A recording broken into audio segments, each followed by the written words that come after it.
I've been incarcerated in over 25 different jails, prisons, or county jails. I've been locked up in about over 10 different states, and that's from Vermont all the way to Oklahoma City. Over 300 million people are currently living in America, a number equivalent to 5% of the world's population. Despite this figure, we hold 25% of the world's prison population. Of the 2.4 million people incarcerated, the country currently displays a 50% recidivism rate.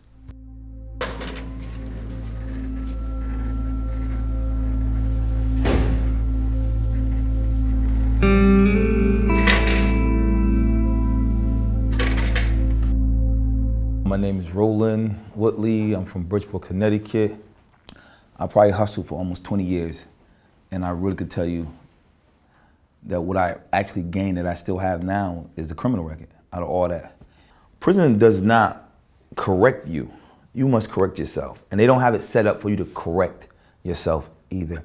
Dan Barrett of the American Civil Liberties Union specializes in maximizing democratic control of government through open courts. Prison started, couple hundred years ago, and it had this view that it would help and rehabilitate people, and we think that we've kind of lost sight of that. We're now more into, as a government, more into warehousing people than actually getting them on a different path in life. So we'd like to get back to rehabilitation. To be honest with you, it wasn't jail that changed me. It's when I came home, and I realized things were different, the same but different. And I got back into the game. The system is made up for you to fail, not for you to succeed. They want that cycle. They want you to come back around. They want to entertain that all the time because that's how they live. They want that overtime. If you treat people humanely and you give them a set of expectations and a set of behavioral guides, that you might get better results than if you simply stick them in a warehouse and treat them more like animals. We have the right and left agree that we've frankly screwed up the correction system for 30 years and it's time to do something different. It really starts with understanding that human beings' value isn't diminished by being incarcerated. Tom Wilson, a former entry-level correctional officer, served in the late 80s through the early 90s at Somers Prison. It's supposed to be rehabilitation. I didn't see a lot of rehabilitation when I was there. I saw a lot of what's called recidivism, which is people going out, coming back in. I mean, in my short tenure, I saw people come in and out 3 or 4 times. So that tells me that they're just broken. So the system's broken from a rehabilitation point of view. Every time you want to get into a program and you're almost there, pack your stuff, you're leaving. But I'm about to take this, no, pack your stuff, but I just got here. You got to go, they move you from place to place. So now you don't get that program. Now some people that are weak will be able to say, you know what, fuck this. I'm done with this shit. I've tried to do good, and this is how I get repaid. I think that the mistake a lot of times is the thought that inmates will not return to the community, so we can lock them up. We don't need to give them any job skills. We don't need to give them any education. More than 650,000 ex-convicts will return to society every year. Ex-convicts are 30% less likely to find a job than the average working-age adult. If people have nowhere to go, they tend to fall into bad situations, maybe get back into bad habits, especially if you're talking about someone who's addicted to drugs or something like that. So we're hoping that recidivism rates will lower if we help with transition. My name is Cosme.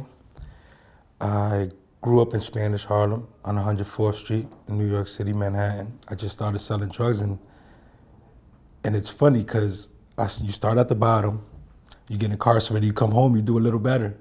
Then you get incarcerated, you come home, you do even a little better than that. And so the last time that you feel you're on top, and that's when they give you the most time. So it's just a weird game that we played. To weld or to fix, mechanical devices, and you make minimum wage, and you go out and you're tempted to sell drugs for a lot more money.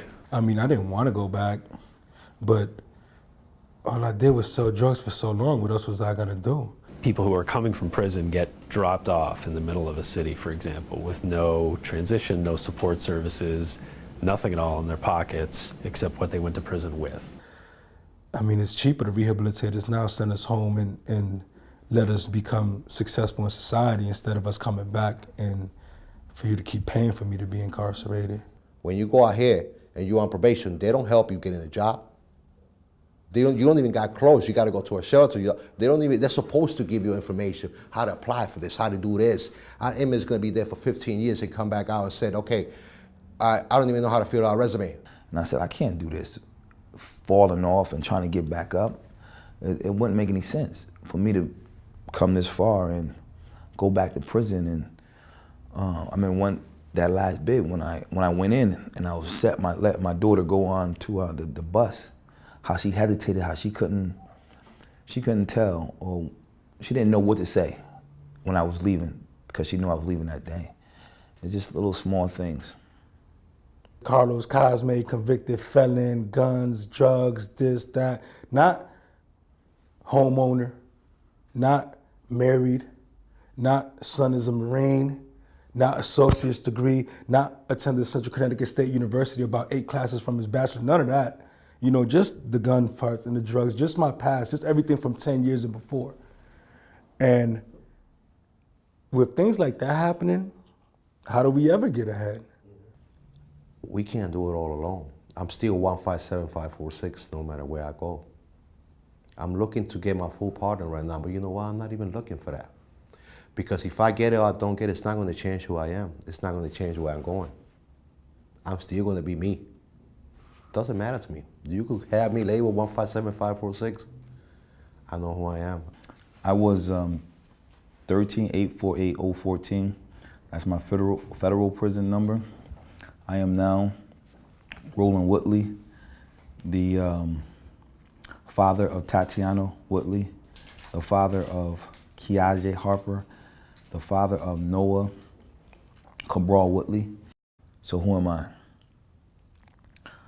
I am someone that can see the light. I am someone who will make my light shine brighter.